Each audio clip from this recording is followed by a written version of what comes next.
Any philosophy that accepts death must itself be considered dead, its questions meaningless, its consolations worn out. Alan Harrington, the Immortalist. Hello everyone and welcome to the first episode of Longevity Podcast. In this podcast, I will talk to the most famous scientists and entrepreneurs in the field of longevity, and we will discuss the latest breakthroughs and advancement in this field, and see that how these technologies can slow down, stop, and even reverse aging. Today, in the first episode of this podcast, I have the honor to talk to Dr. José Cordeiro, the director of Millennium Project, director of HumanityPlus, and author of the bestseller book, The Death of Death. Mr. Cordeiro studied at Massachusetts Institute of Technology in Cambridge, where he received his Bachelor of Science and Master of Science degrees in mechanical engineering. He was one of the original teaching fellows and advisors at Singularity University. Mr. Cordeiro is founder and president of World Future Society Venezuela, founder of Venezuela Transhumanist Association, and many more international institutes. And with all these, we have the privilege to have Mr. Cordeiro as the head of advisory board in Longevity Center, the largest longevity center in the Middle East. We opened this center soon in Kurdistan, the city of Erbil, one of the oldest city in the world with 8,000 years of history. So welcome, Dr. José Luis Cordeiro. Thank you so much for your precious time. Thank you for being with us in Longevity Podcast. It is my pleasure to be with you and to talk about longevity and about the future. Thank you so much. So first of all, actually, I want to start about the immortality, about your book. We have a lot actually today to talk about. So for thousands of years, human beings actually have been seeking to become immortal. This is a topic that I want to start with because it's important for me, myself personally, and I know how much it is important for you. So I want to know that what are some philosophical backgrounds and roots that human being from the beginning is seeking, let's say, this kind of, I don't know, really, it's a quest, what are first the philosophical roots and why human in all cultures, in all countries around the world, they have this, even though some people today see it very strange, actually, thing and quest. But we have had that from the beginning with human. Can you please start with that? Yes, that is a great point because it takes us to the beginning of humanity itself. And all human cultures all over the planet have wanted immortality. Even in pre-recorded time, in prehistory, we know for the way that the people were buried, that the goal was to maybe to reanimate in the future. Then religions, all religions basically talk about immortality later in the future. But also the first book in human history written in Mesopotamia, maybe somewhere in Iraq, the Epic of Gilgamesh was about immortality. Gilgamesh was a Mesopotamian king who wanted immortality for his friend, for him, and for everybody. Almost 5,000 years ago, that is incredible. Also in Egypt, the Book of the Dead is also about immortality. And the first Chinese emperor, Qin Shi Huang, who built the terracotta army, he also looked for immortality. He wanted to be immortal. That is why he built this terracotta army. The Spanish, when they discovered America, they were looking for the fountain of eternal youth. So right. All cultures, Egypt, Mesopotamia, China, Spain, Italy, everywhere, people were looking for immortality, but we did not have the technology at the time. So we looked for consolation through religion, because religion also offered a way to become immortal. Exactly, that's true. Well, in most of your talks, actually, I see that you're talking about the year 2045, and you say that by then, actually, dying or death will be something optional. So I want to know that what is it based on, and what are some technology advancement and breakthroughs that will help us to that point, so that definitely, first of all, slow down, stop, and then reverse aging, and then the death will become something obsolete. So I want to know that from your point of view, what are those technologies that can help us to reach that point? Well, my friend Ray Kurzweil, also from my alma mater, from the Massachusetts Institute of Technology, and Ray Kurzweil is a fantastic engineer, visionary, futurist. He is director of engineering at Google, and also he was the founder of Singularity University with some other people almost 15 years ago now. He talks about two very important dates based on his extrapolation on accelerating technologies that keep on moving faster and faster and faster. He talks mostly about two very important dates, 2029 and 2045. By the year 2029, we expect to reach longevity escape velocity. That means that if we survive to the year 2030, in that year, between 2029 and 2030, we will gain 1 extra year of life because life expectancy keeps on increasing and we live longer and longer, thanks also to advances in medicine, biology, and other areas. So by 2030, if we make it, we will almost become immortal, or we will live long enough to live forever if we make it to 2030. However, we will still age. We will continue aging, but life expectancy will continue increasing until the year 2045. By 2045, according to Ray Kurzweil, we will be able to rejuvenate.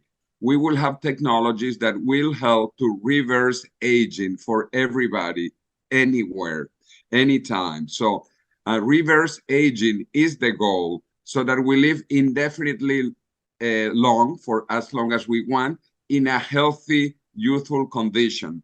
No one wants to be immortally old, but if we can be immortally young, that should be possible by the year 2045, according to the exponential changes in biology and what we expect to see according to Ray Kurzweil.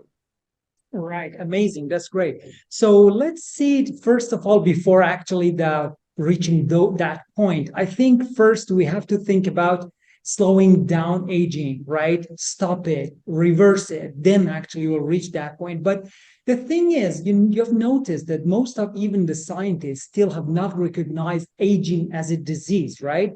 Still they see it as something natural. They say, okay, this is in the nature. Death is a part of life, and it's important, whether it's from evolutionary point of view, for the lack of resources and a lot of reasons they say. But I want to know your idea and point of view that, do you really think that death is something necessary? Is it a part of real life? And why we should change our mindset about it, that we as human, as a species, we really have the right to live as much as we want and as healthy as you want. Wow, you have many questions in there. Right. So let me ask you, begin answering, that it might be natural, but also cancer is natural and we want to cure cancer. Alzheimer's is natural and we want to cure Alzheimer's. Heart attacks are natural and we want to cure heart attacks. So aging might be natural, but we also want to cure aging, like we want to cure cancer and heart attacks and so on and so forth. So actually all these diseases are related. And the main driver, the major risk factor is age. The older you are, the higher the probability of having cancer, heart attacks, Alzheimer's, etc., etc. So the main enemy is aging. Aging is like the mother of all other chronic diseases. That is why we need to cure aging, because if we stop our biology at age 20 or 25, we will probably not get a cancer that kills us, or Alzheimer's, or Parkinson's, or heart attack. So aging is the major problem. It might be Right. natural. We don't care, like we don't care if cancer is natural. We want to cure it. But also in life, there are some organisms that are biologically immortal, like some hydras and jellyfish. They are biologically immortal. This doesn't Exactly. mean that they don't die. It means that they don't age, that they don't grow old and die.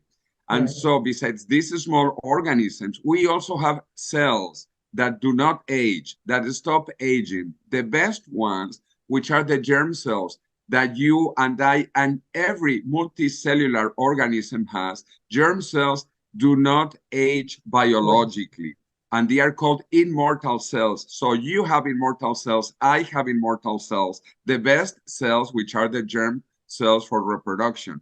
We also have bad cells that discover immortality, like cancer. Cancer cells are mutant cells that stop aging.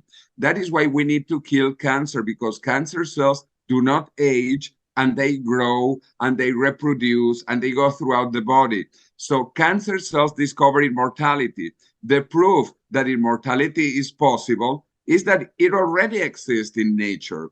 The Right. best cells, the germ cells, are biologically immortal, and some bad cells also stop aging, cancer cells. So if cancer cells discover immortality, we will too, because cancer cells did not go to university, but they Right. discovered immortality. So now that we have sequenced the human genome and we are finding the mutations that create cancer, we will cure cancer in the next 10 years. I am totally convinced.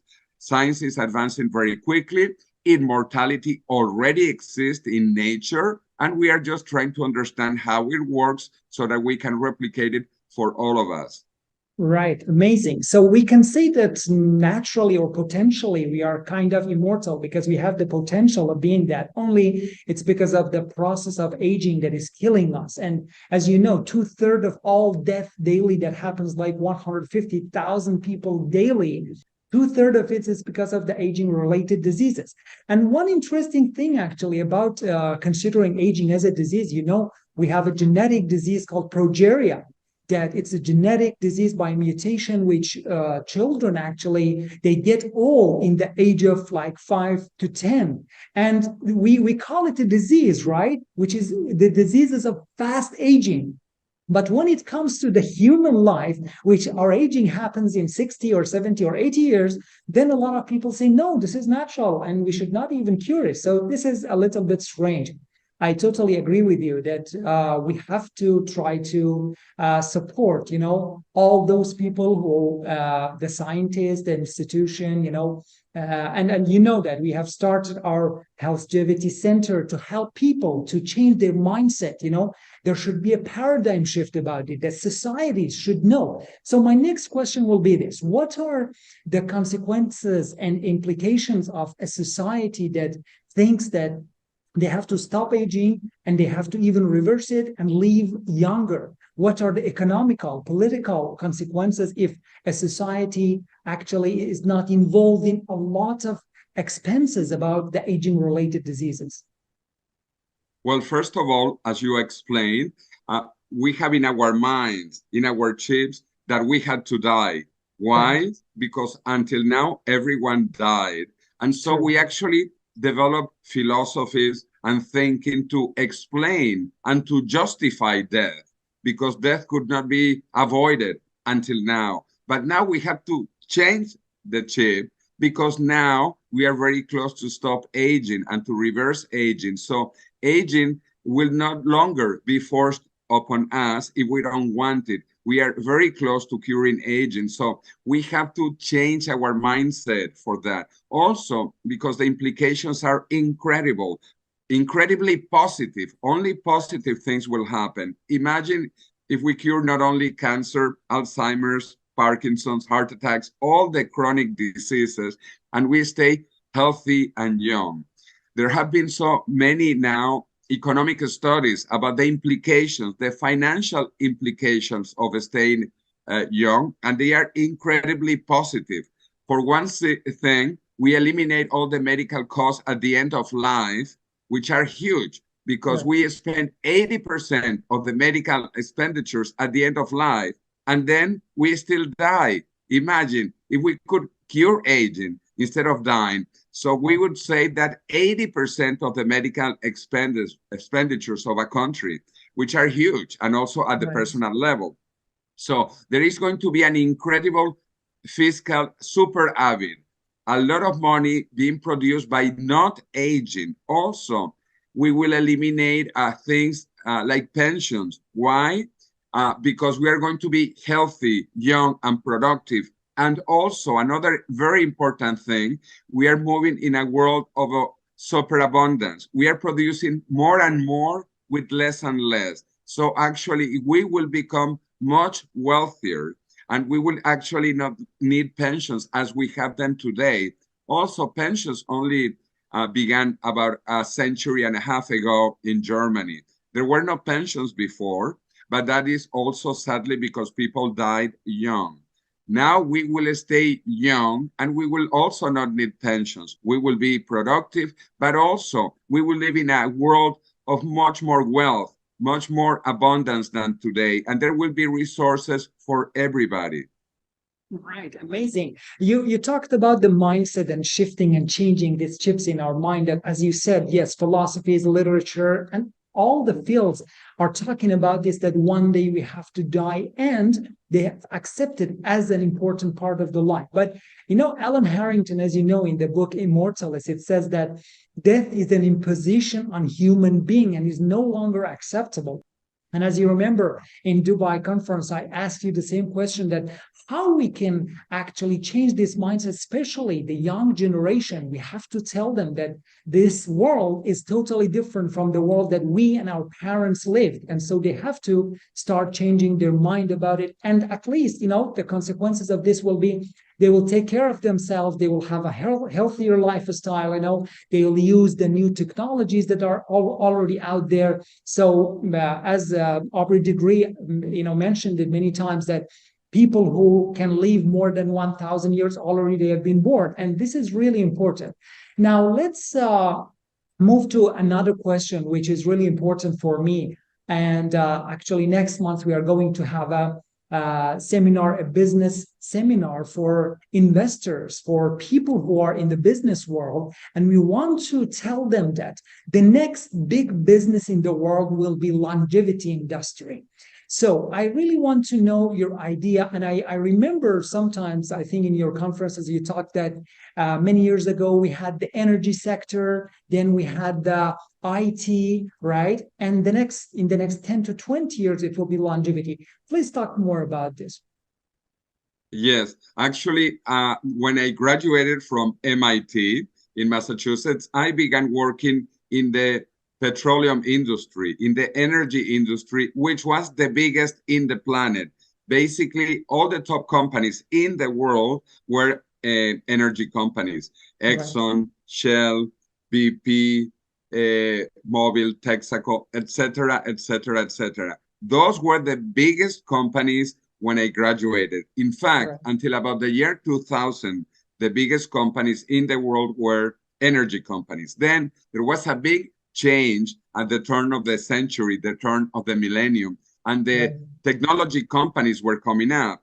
And right now, the biggest companies in the world, they are all technology companies: Apple, Google, Facebook, Amazon, also in China, Baidu, all these big companies, all technology related. But in the next 20 years, the biggest companies in the planet will be longevity